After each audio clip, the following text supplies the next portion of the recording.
ہم اپنے عقیدے کے اعتبار سے ہمارا سب سے بڑا عقیدہ توحید کا ہے، رسالت کا ہے اور قیامت کے دن روزے جیسا۔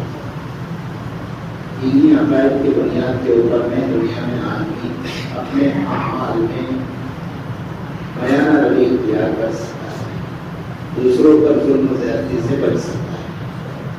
اگر یہ عقائد نہ ہو تو پھر ایسی صورت میں خصوصاً روزے جیسا، قیامت کا دن، اللہ کے سامنے پیشی کا دن، اگر یہ عقیدہ نہ ہو تو پھر ایسی صورت میں آدمی منمانی کرے گا۔ اس کے اپنے خواہشات کو کم کرنے کے اعتبار سے اور اپنی زندگی کے گزارنے کے طریقے کے اعتبار سے ہم اسی وقت بیانہ روی پر آ سکتے ہیں جب یہ ہمیں معلوم ہو۔ اس لیے اللہ کے نبی صلی اللہ علیہ وسلم نے حدیث میں جو فرمایا ہے اور جو حدیث وہ چیز ہے کہ لذتوں کو توڑنے والی چیز یعنی موت کو کثرت سے یاد کیا ہے۔ تو موت کی یاد آخرت کے اصل میں جواب دہی کا ہے۔ اگر باس و لحاظ ہے تو پھر ایسی صورت میں مرنے سے پہلے اس کی تیاری ہے۔ ہم ہر ایک اپنے گھروں کی عورتوں کو دیکھ چکے ہیں، اپنی ماؤں کی صورت میں یا بہنوں کی صورت میں یا بیوی کی صورت میں، جبکہ کہیں چاہے میت کے گھر پر ہی جانا ہو تو اپنے امی کو منہ دھوتے ہوئے دیکھا ہے کہ فوری طور پر منہ دھوتی ہے کہ جانا ہے کسی گھر میں۔ تو تھوڑا سا کسی مجمع میں جانا ہے تو اپنے منہ کو دھو لیتی ہے۔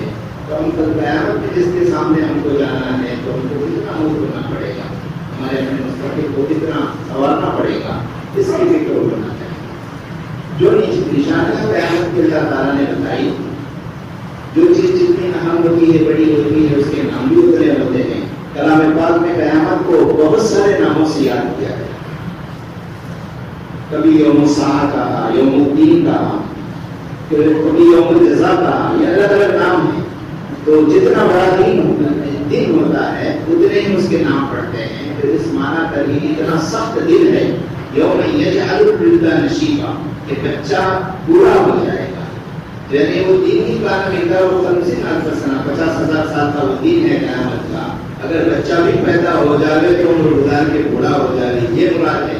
یا اس کی رولنا کی اتنی ہوگی کہ اس دن کے اندر میں بچہ بھی بوجھے حسرت کے بوڑھا نظر آنے لگ جائے۔ تو اس معنی پر اس قیامت کے لیے جناب نبی کریم صلی اللہ علیہ وسلم نے جو علامات بتائے، ایک دن فجر کے بعد اللہ کے نبی صلی اللہ علیہ وسلم نے بیان کرنا شروع کیا چھوٹی بڑی علامات کو قیامت کے۔ وہ علامات بیان کرتے ظہر کا وقت ہو گیا، ظہر کی نماز پڑھی، اس کے بعد بیان کرنا شروع کیا، کرتے عصر کا وقت تھا۔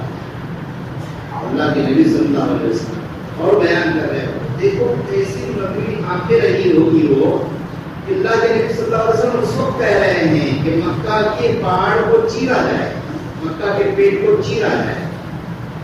حالانکہ اس وقت کا کوئی تصور نہیں تھا، گھر اگر بنتے بھی تھے تو ایک جو اپنی چھت جو پڑتی تھی وہی گھر تھا۔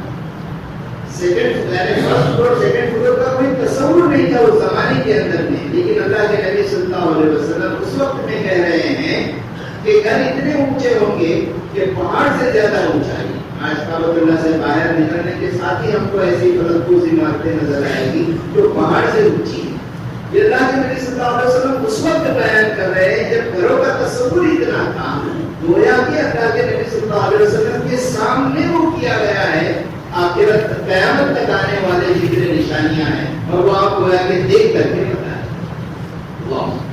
وہ نشانیاں یہ کہ باتیں کرے پوری ہو رہی ہے۔ تو پھر ایسی صورت میں ہم کو کیا کرنا چاہیے؟ تو ہم کو یہ کرنا چاہیے، دیکھو زلزلوں کا اپنی مولانا خلیل صاحب دیوانہ آئے تھے، انہوں نے یہ بتایا قیامت کی نشانیوں پر ہم روزانہ کہتے ہیں تاکہ ہماری آخرت ان کو ملحوظ رہے، آخرت کی طرف ہماری اپنی رغبت ہو جائے، اعمال ہمارے کچھ اللہ کی طرف ہو جائے۔ کہا خوف کے اندر میں قرب قیامت کی علامات میں سے آدمی خوف میں دیکھے گا وہی دن کے اندر میں ہوتا ہوا پائے۔ کتنے لوگ کہتے ہیں کہ میں نے خوف میں دیکھا تھا اور دن کے اندر میں وہی پایا۔ انہوں نے خوف کے اندر میں جو دیکھا اور بتایا صلاح سے کس طرح کا بھی خوف کہ آسمان کی طرف دیکھ رہے ہیں کہ کوئی دروازہ ایسا بند تو نہیں ہو جائے، کسی نے کہا یہاں کی طرف دیکھو تو اس کے اوپر دیکھے جیسے لائٹ پر فلیش ہو رہی ہے تو پھر ایسی صورت میں لکھا ہوا تھا بابو یہ توبہ کا دروازہ بند ہو رہا ہے. اللہ تعالیٰ نے جب سے قیامت دینے دنیا کو پیدا کیا ہے توبہ کا دروازہ کھلا رکھا ہے. دنیا کے صبح کے گنہگار شام میں آ جاوے, شام کے گنہگار صبح میں آ جاوے تو ان کے لیے وہ دروازہ توبہ کا کھلا ہوا ہے, بہت وسیع دروازہ ہے, لیکن وہ اب بند ہونے کو. اس لیے یہ ہمارے اپنے یعنی یہ تو خوف کسی انسان کو بتایا جا رہا ہے, ان کے ذریعے ہم کو بتایا جا رہا ہے, یا ہم خود ہی دیکھیں گے. دیگر علامات تو ہم ہی کو سمجھ میں آتی ہے. یہ مختلف الامت کو پتہ حدیث میں ریاض الصالحین کے اندر میں اثر حوالے کے ساتھ یہ روایت ہے کہ عورتیں اپنی آکانی کو جنیں گی. دلیل الامت باندھی اپنے آکانی کو حاکمہ کو جنیں گی. اور یہ باندھی حاکمہ کو جنے گی کیسے کیسے محدثین نے اس کی اپنی تشریحات کی ہے. اس کے تحت میں اب اگر دیکھیں تو بچی کی تربیت کرنے میں زیادہ ہاتھ تو ماں کا ہی ہوتا ہے. اگر ماں کی بیدار زندگی کو بیٹی نے دیکھا ہے تو آگے چل کے جب بیٹی جوان ہو جائے گی تو ماں کا کیوں سنے گی کہ میں نے اپنے ماں کو ویسا کرتے دیکھا ہے. تو یہی ہو جاتا ہے کہ بچی جب بڑی ہو جاتی ہے تو ماں کا سنتی نہیں ہے. یہ بھی مفہوم کسی نے نکالا ہے کہ باندھی اپنے آکانی کو جنی گی. یہ بچیاں اب ماؤں کو چلاتی ہیں. وہ اس مانا کر کہ ماں ویسی تھی تو اس کی بچی ویسی اس سے زیادہ ہوگی. اللہ ہماری مدد فرمائے. تو یہ نشانیاں ہیں. یہ نشانیوں کے دیکھنے کے بعد ہمیں کیا کرنا ہے؟ تو ہم دعاؤں کو مانگ سکتے ہیں. قرآن پاک کے اندر میں ہے ربنا لا تؤاخذنا ان نسینا او اخطانا. اے اللہ ہم اگر ایک بھول کے ذریعے ہماری گناہیں ہو رہی ہے اس کو بھی معاف دے, اور خطائیں جو ہم سے ہو رہی ہے ان سب کو دلا دے. یہ بار بار ہم ان کلمات کو پڑھتے رہے تو اپنے گناہ معاف ہو گئے. اللہ اور اس کے سامنے پیشی کا خیال اگر کسی کو ہے وَأَنَّ يَرْجُو لِقَاءَ رَبِّهِ فَلْيَعْمَلْ عَمَلًا صَالِحًا. یہ سورہ کہف کی آیت ہے. من كان يرجو لقاء ربه فليعمل عملا صالحا ولا يشرك بعبادة ربه احدا. کہ جو قیامت میں رب کے سامنے حاضر ہونے کا یقین رکھتا ہے تو پھر ایسی صورت میں اسے چاہیے کہ عمل صالح. جب آخرت کا یہ یقین بڑھتا جائے گا تو پھر ایسی صورت میں علامات اس کی بتائی. کیا علامات ہوگی؟ التجافی عن دار القلوب, کہ دنیا سے اس کو خود بخود بیزاری پیدا ہو جائے. کہ بندہ بڑا ہو گیا ہے, دنیا کے ساری چیزوں کو دیکھ لیا ہے, تو پھر ایسی صورت میں بس اس کو دنیا سے بیزاری آئے گی. پڑھا لکھا کچھ نہیں ہے, دنیاوی تعلیم کے اعتبار سے کچھ اس نے پڑھا نہیں ہے, لیکن دنیا کی ایسی نفرت آ گئی اس کو مت پوچھو. تو یہ التجاف کے اندر القلوب یہ پایا گیا. اور الانابۃ الی دار القلوب کہ آخرت کی فکر اس کو پیدا ہو جاتی ہے. جب آخرت کی فکر پیدا ہو جاتی ہے تو پھر ایسی صورت میں آدمی اس کی گوش میں لگتا ہے کہ اب آخرت کے لیے میں کیا کروں. کیا تو کچھ نہیں تھا, پڑھا لکھا نہیں تھا, زندگی ایسے گزری ہے, کیا کروں. تو اس فکر کے اندر میں ان لوگوں کے پاس جاتا ہے جو آخرت کی طرف اس کی رہبری کریں. یہ اللہ کی طرف سے ہمیں عقل جو دانش ہم کو دی گئی ہے, ہر انسان کو دی گئی ہے.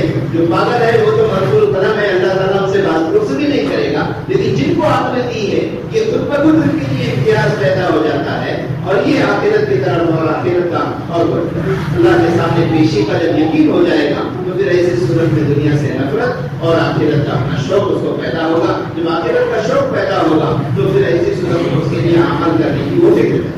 ان اعمال کی فکر کے اندر میں توبہ اور استغفار. ربنا ظلمنا انفسنا وان لم تغفر لنا وترحمنا لنكونن من الخاسرین. حضرت آدم علیہ السلام کی دعا ہے.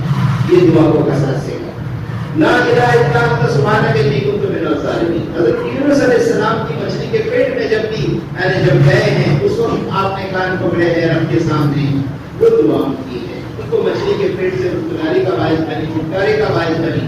ہم بھی جب دنیا کی مصیبت کے اندر میں پھنسے ہیں تو پھر ہم کو آخرت کی طرف یعنی یاد دلانے کے لیے اور دنیا کی مصیبت سے نجات دلانے کے لیے یہ آیت انشاءاللہ بار بار کی کثرت سے یعنی اس کو پڑھتے رہنا یہ ہمیں اللہ تعالیٰ کی نگاہوں کے اندر میں محبوب بنا دے گا. ہمارے اپنے اعمال متاثر ہو جائے گا. یہ فکر ہم کو کرنا چاہیے آج کل کے زمانے کے اعتبار سے کہ آنے والا دن خود بخود آدمی تجارت کے اندر میں جائز ناجائز کرنا چاہ رہا ہے تو پھر ایسی بہت آخرت کا فکر اس کو دلائے گا کہ یہاں یہ چیز غلط لگ رہی ہے تو اس کی جستجو خود ہی کرنے کی خود ہی پہنچے گا.